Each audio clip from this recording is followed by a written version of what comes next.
Oke, assalamualaikum warahmatullahi wabarakatuh.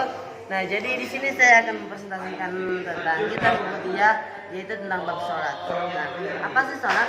Sholat menurut istilah adalah doa secara syarat.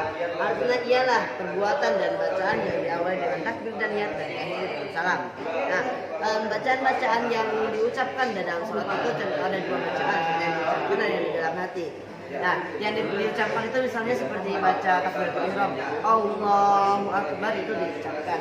Sedangkan yang di dalam hati misalnya kayak bacaan ruku, subhana rabbiyal azim wa bihamdi. Nah, kemudian syarat-syarat untuk melaksanakan sholat yaitu ada tiga. Yang pertama itu adalah Islam, balik, dan berakal. Kemudian syarat-syarat sebelum melaksanakan sholat. Yang pertama itu ialah dia itu harus suci, ya, suci dari hadas kecil maupun hadas besar. Nah, kemudian yang kedua dia itu harus menutup aurat. Nah, jadi aurat laki-laki itu dari lutut sampai tali pusar. Nah, kalau kita biasa saja sebenarnya memakai sarung hanya sampai sini. Nah, tetapi itu kurang sopan. Seperti kita bertamu ke rumah orang, misalnya menggunakan sarung segini. Nah, jadi kita diusahakan untuk memakai pakaian yang sopan seperti memakai baju koko, diusahakan berkopiah apabila rambutnya panjang, dan memakai pakaian rapi dan suci. Kemudian tempatnya itu harus suci juga, tempatnya, pakaian, badan itu harus suci dari najis. Kemudian mengetahui sudah memasuki waktunya, kemudian menghadap kiblat, tidak lupa kiblat menghadap ke barat ya.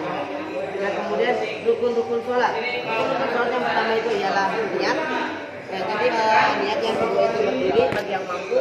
Yang ketiga itu takbir, Allahu akbar, yang kedua itu baca al-fatihah dari bismillah sampai berapa-bit. Kemudian yang kedua itu ruku. Itu di ruku itu kita harus tumanina. Minimal itu tiga subhanallah minimal ucapannya. Kemudian i'tidal, tumanina, duduk antara dua sujud tumanina. Kemudian langsung duduk atau duduk tasyahud, duduk tasyahud akhir.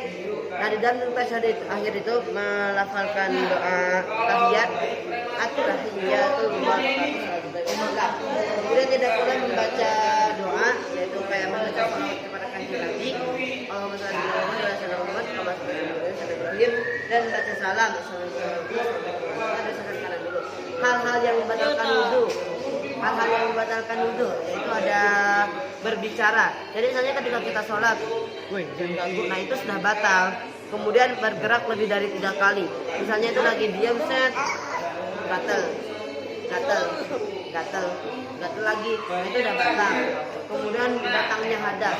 Jadi misalnya itu ketika kita lagi sholat, usul-usulnya meledak hadas, itu batal. Kemudian kejatuhan najis.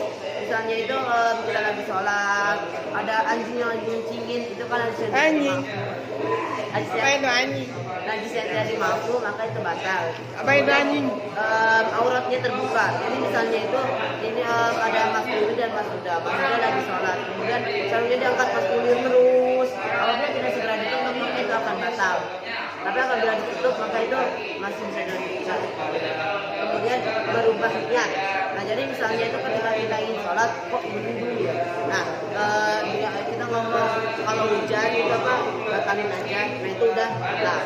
Kemudian itu berbalik dari kiblat. Misalnya itu kita lagi sholat, udah kayak ada gunungan, itu udah batal. Ya. Kemudian makan dan minum itu sudah jelas batal. Kemudian mengeluarkan suara, misalnya kalau ada orang lagi main-main, nah itu batal juga. Dan yang